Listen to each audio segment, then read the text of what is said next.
In the name of the one God, our mother, our brother, and our friend. Amen. Let's be seated.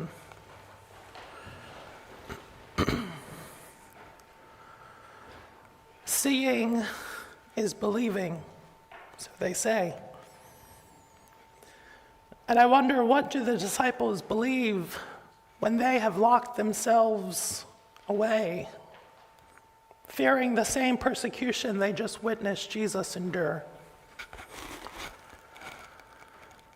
This gospel passage gives us a story of Jesus' appearance to those disciples immediately following Mary Magdalene discovering his empty tomb, and Jesus appearing to Mary and asking, "Woman, why are you weeping?" Mary goes to the disciples and tells them, "I have seen the Lord." And instead of rejoicing or going out to find him, the disciples bar the door, pull the shutters closed, and extinguish their lamps, sitting in an eerie, dark silence. They don't know what will happen next. Perhaps the knowledge that Jesus' body went missing from his tomb has spread around to the crowds, to the authorities, and even the Romans, and maybe there is a reward for those who know something about this theft. And so they hide in fear. All of them except Thomas. When we encounter this set of lectionary readings, we often hear sermons about Thomas and his doubt of Jesus' resurrection. That Thomas doesn't play a larger role in the Gospels, as Peter might. It makes his appearance in the Gospel each year on this second Sunday of Easter all that more interesting. The passage tells us that when Jesus first appears to the disciples in that locked room, Thomas is not with them. And if he wasn't with them, with the other disciples, with his friends, where was he? Was he out spreading the news? Out buying eggs? Thomas spent that week somewhere. Maybe he was hiding, knowing that if he were seen in the street, he too could be arrested. John's gospel doesn't tell us very much about Thomas at all, which makes me think there's more to the story of Thomas than we know. But a week later, Thomas rejoins the disciples when they have again shut themselves away in the locked house. I picture Thomas sitting at the table with them, hearing their stories about how Jesus suddenly appeared out of nowhere and spoke to them. And he stood there and watched as Jesus died on the cross.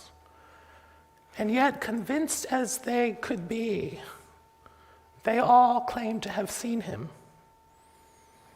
And so, of course, he's going to have this indignant reply, "Until I see his hands and put my hand in his side, I won't believe."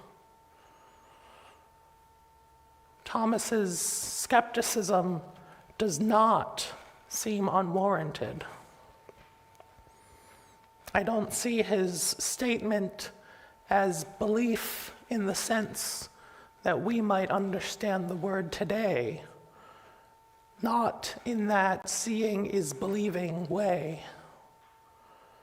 I think of it much more as confusion, almost as if he just couldn't possibly fathom what the other disciples were talking about.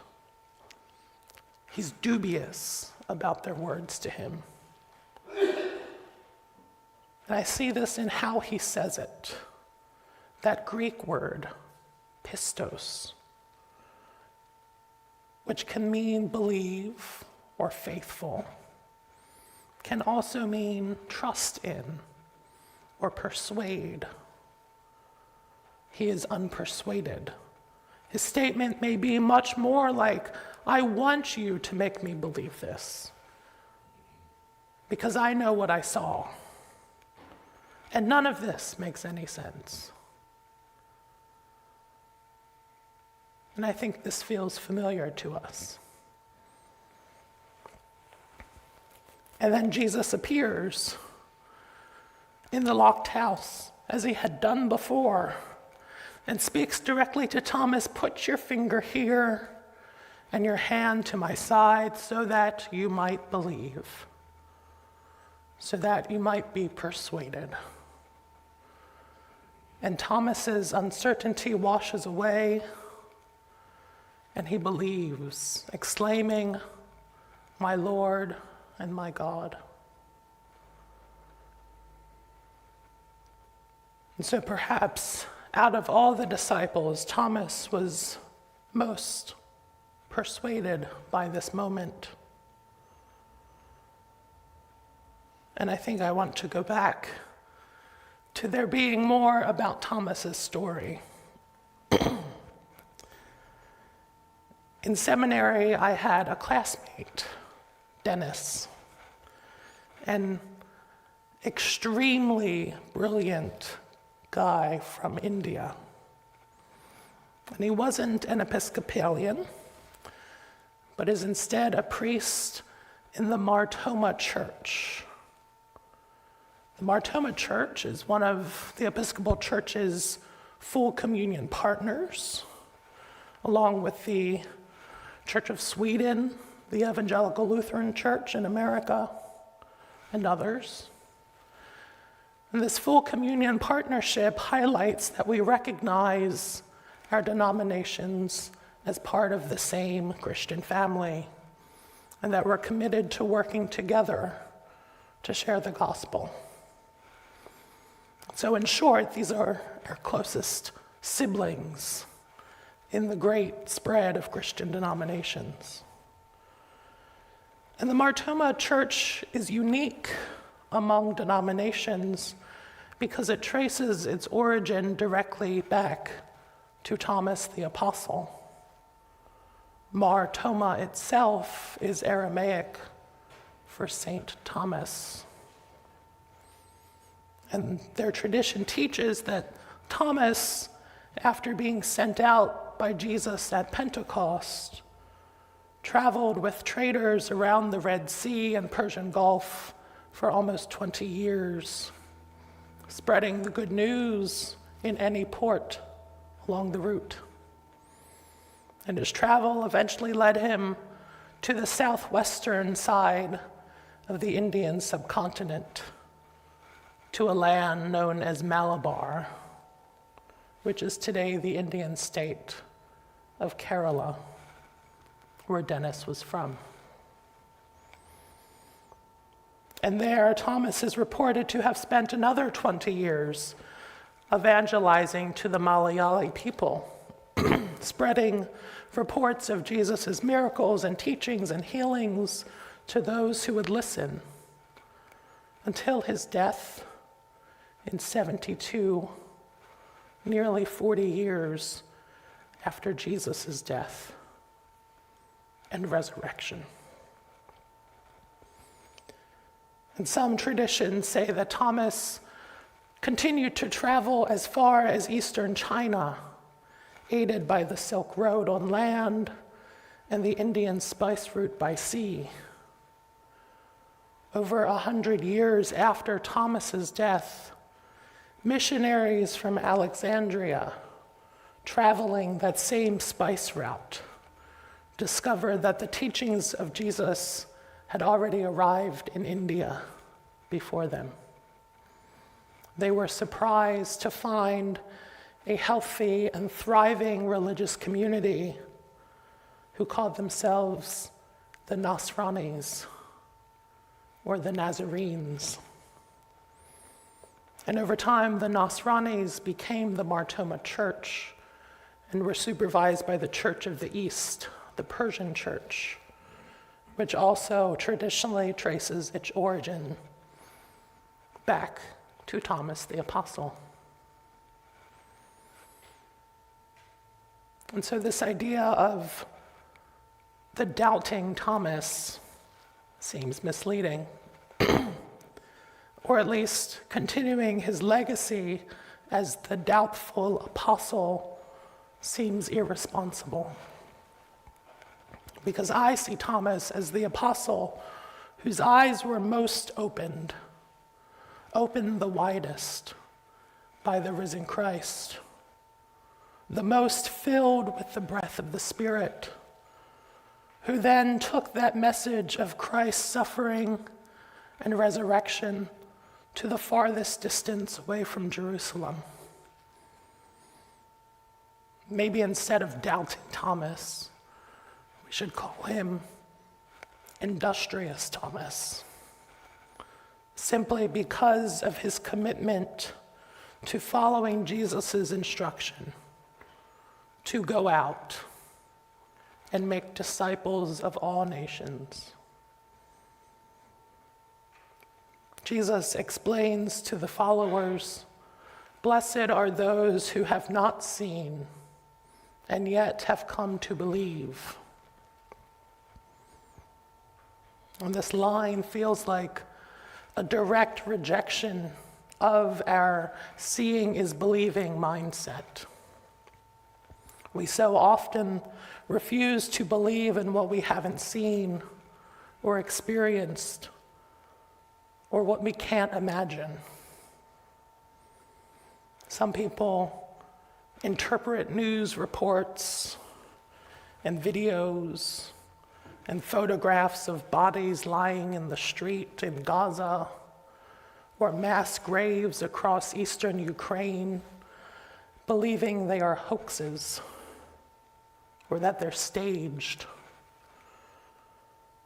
And there are people in Gaza and Ukraine and spread across the world who know all too well the pain that comes with living through something so unthinkable. And yet, there are skeptics who try to distort that reality.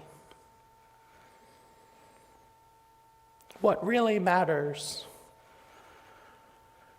is that Jesus invites his followers to believe in something greater than they can imagine. He proposes that we open ourselves to transformation, to become something new, to look for greater meaning in our world, to bridge the divide between what is and what could be. Just because we always have the poor with us doesn't mean we can't put an end to poverty if we simply believed it were possible. Jesus' invitation forces us to ask ourselves that hard question. Will we be like the disciples and lock ourselves away from the world, fearing our own death? Or would we act like Thomas? Even though he had doubts about the resurrected Jesus, that didn't mean he could not spend his life in foreign countries and share the love of God and the stories of Jesus' life with everyone he met, and then have an entire denomination named for him. The joy of Easter is that we are repeatedly invited to these resurrection moments.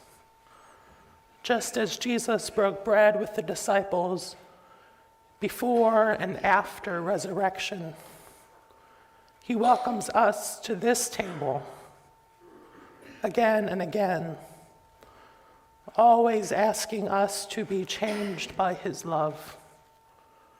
He breathes the Spirit into us, giving us the breath of life, so that we might be inspired to go into the world and share his love with those who need it most.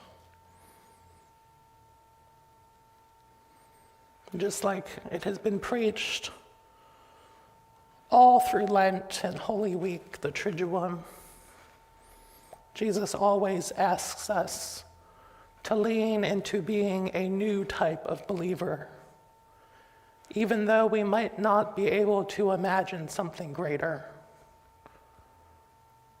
We can still have faith, we can trust, or we can be persuaded that it's possible. Amen.